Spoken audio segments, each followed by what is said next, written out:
What's up, ladies and gentlemen? It's good to see you today on the Speansee Show. I ask you to like, subscribe, and click that notification button so when I get information out, you can get information in. Ladies and gentlemen, in lieu of the last video we put out, which had a plethora of information concerning the Small Business Administration, Eidl loans and grants, PPP forgiveness loans, and the unemployment monies that we discovered that could be in a range of hundreds of billions of dollars given to the dead people, federal inmates, and illegal immigrants in other countries with major fraud exposed. Yes, but we all knew that part of the equation was happening. It was in the headlines. It's what they wanted to show us. It's mainstream media news. But what seems to have been more shocking was the amount of Eidl grant and loan money that was being hoarded by the SBA, the Small Business Administration, and not being issued to legitimate struggling small businesses that we've been waiting in line for years now, and this help was appropriated for them. However, it just didn't get to them, but they still had the money to do it. They started putting their priorities ahead of that and going into collecting the loan instead of dishing out the rest of it. Did this hearing that shifted, let me show you right up here. Remember, I put that video up the other day and it's got a lot of attention. But did this hearing, if you watch this, did it shift the SBA's focus back to helping small businesses get what they've been in such desperate need for? Because hearing from the small businesses themselves, it seems like we may have gotten some wheels back in motion. And along with this, maybe even the outcry for Eidl forgiveness has just been gained. We've gained ground. Some of the SBA administration like Isabel Guzman, has been sequestered to a hearing next week to give her explanations on what exactly she's been doing with that money and what the future permissions will now be, with the Republicans now, again, ruling congressional authority, and they're in control again. So let's get into this small business here and continue to grow and join forces here together to help each other prosper and get the results we need for the future for Eidl loan forgiveness, the movement, yes, even the 10K grant that they promised you. Shocking news coming up here on that issue as well, so we can have a good conversation between all the small businesses. And before we get started, can somebody say, hey, we want our 10K? Yeah.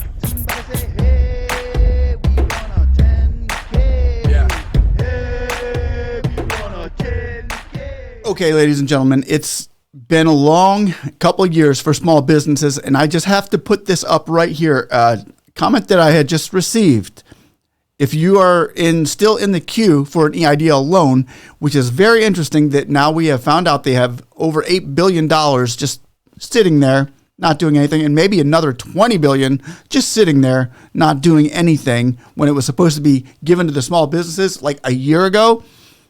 Check out this comment we have just obtained from Kyle Thomas. Said, received a call from the SBA today asking if I would like to continue the loan process. I, as many, had my loan withdrawn back in April due to a 4506T. Came back blank issue. Always issues, aren't there? Haven't heard a peep since today. Could they be restarting Eidl withdrawn apps? Yes. That's exactly what I believe that they're doing here, is since they've got all that money and now we know they have all that money, they're going to begin, once again, getting it back out, because where's it going to go? If they don't get it out, they lose it. If the Congress is looking to take that money back right now and probably not put it back into small businesses. We don't know that for sure, but it's not like we're big on their agenda right now.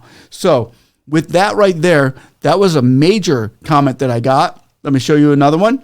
Okay, we all, I don't know if anybody has seen what has just happened in California, but at my direction, this is Biden administration, Sec Yellen and my National Economic Council director worked with banking regulators to address problems at Silicon Valley Bank and Signature Bank. I'm pleased that they reached a solution that protects workers, small businesses, taxpayers, and financial system.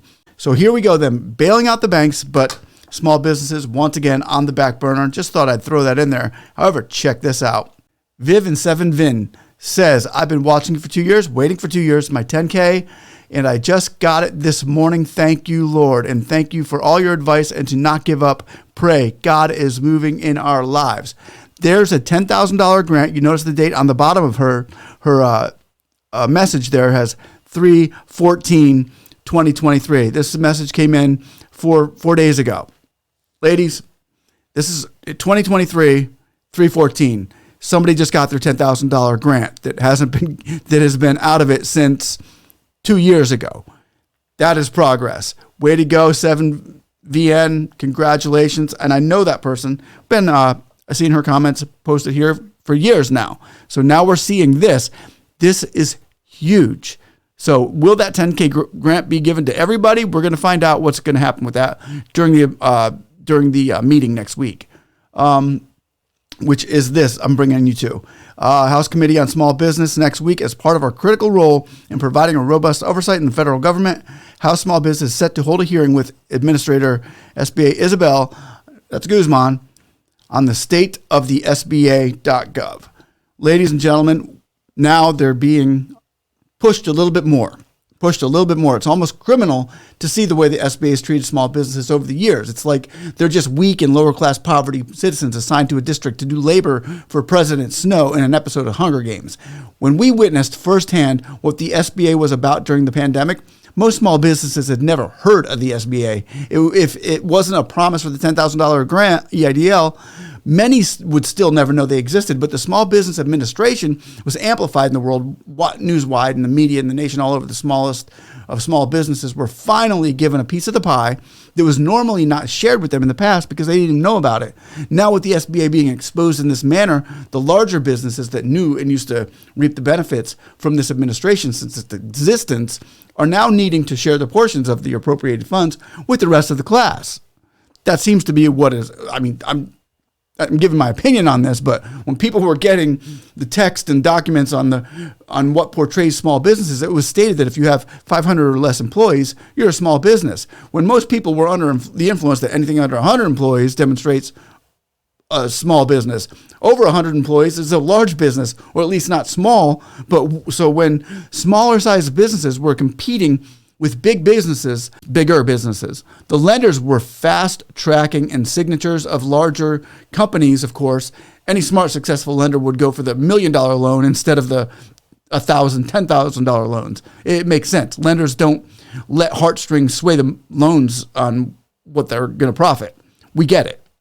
But it was a catastrophic mindset and a system that was moving money, and it, along with the mandated lockdowns, literally obliterated the smallest sized businesses. I'm sure we will get many comments right now with frustrated small business owners conferring with how the administration had treated them and handled their loans, if they were handled at all. But now they're starting to get handled a little bit better for a lot of you. Congratulations to you guys out there. So how was the SBA able to distribute hundreds of billions of dollars to unverified fraudulent applications when there were millions of people who were calling daily and sending in every bit of information that they had since birth to verify and legitimize their identity with a Library of Congress of paperwork? It's because the lenders were lending to those identifying as bigger, small businesses and dishing out larger portions at a time.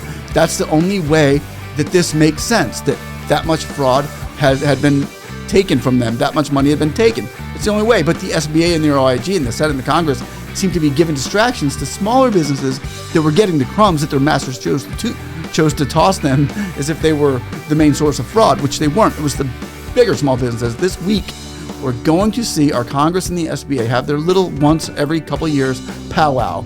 But it's usually a revolving series of bang and blame.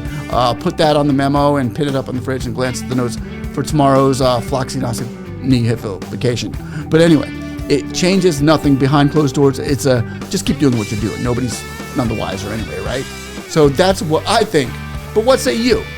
This is your platform. This is your comment section and channel that I have opened up to try and help make the changes necessary to improve the system for our now and generations to come, to join in and be a part, to keep your faith in also the one and only who can move mountain out of your way. I mean, granted, we're grasshoppers amongst the giants in this YouTube platform, this little platform, but put a small stone in the hand of a little mighty warrior who has the faith in God, and one small stone can take over a nation. What say you? Do you want EIDL forgiveness? Do you want to see more grants given to those who are in need? Do you want to see the smallest of small businesses have a voice that is loud and as big as the bigger businesses? And hey, do you still want your 10K? Well, thanks for watching, guys. Have a blessed day. Bye-bye.